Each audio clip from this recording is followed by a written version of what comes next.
پر همدې موضوع د نورو خبرو لپاره زموږ د کابل اسټوډیو د سیاسي چارو کارپو مشتاق رحیم را سره ملګری دی، اسټوډیو ته وصل شوی دی. ستړی مشې رحیم صاحب، دا څه خبره د لومړی د استعفا غوښتنه ځینې کیږي او بیا نه منل کیږي؟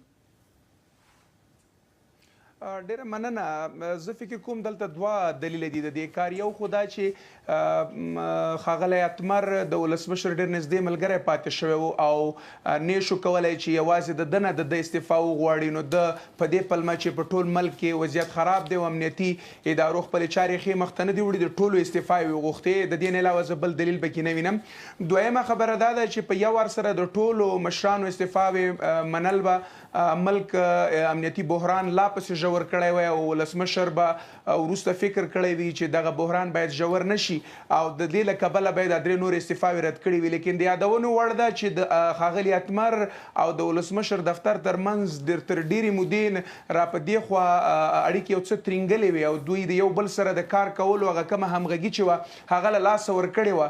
نو تر ډېره حده پورې دا یوه میاشت را په دې خوا دلته داسې اوازې وي یا شنونکو دا په دې نتیجه رسېدلي وو چې ولسمشر ښاغلی اتمر به هرومرو استعفا ورکړي او له دندې به لاس په سر کېږي.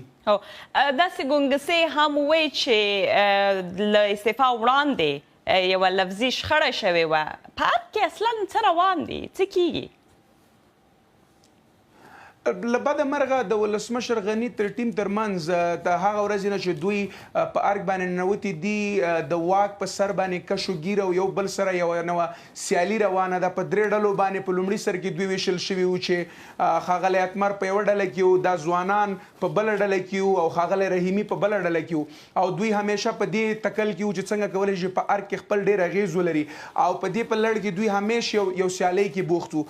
وروسته بیا دغه سیالي د اتمر او د رحیمي ترمنځ وه او همداسې هغه نورې ادارې چیرته چې ولسمشر چیرته چې ښاغلي اتمر د هغوی واکونه یو څه انحصار کړي وو، لکه امنیتي ارګانونه داسې ګرځېدلي وو لکه د اتمر معدونان یا د هغه تر لاس لاندې ادارې ګرځېدلې وې. د هغوی ترمنځ یو څه ناهمغږي وو، یو څه خفګان موجود وو.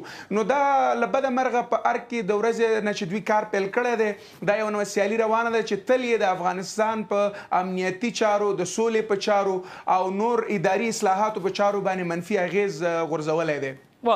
ولسمشر وخی ښاغلی اتمر د ولسمشر غني په حکومت کې یو له اغېزمنو او عمده کسانو و.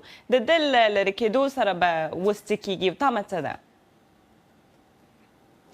زه فکر کوم یو غټ بدلون چې موږ تمه کولی شو هغه به دا وي چې هغه چې د ملي امنیت سلاکار تر ډېره حده پورې په امنیتي چارو کې اجرایوي دنده اخیستې وه او دا ټول ارګانونه یې خپل ماتحت یا د خپل لاس لاندې ګرځولي وو، دغه بڼه به بدله شي. د دې نه علاوه دغه چارې به په ټولو ادارو کې سره وویشل شي، هغسې چې د امنیت د شورا له ادرس نه کوم تنظیم او ترتیب کېده.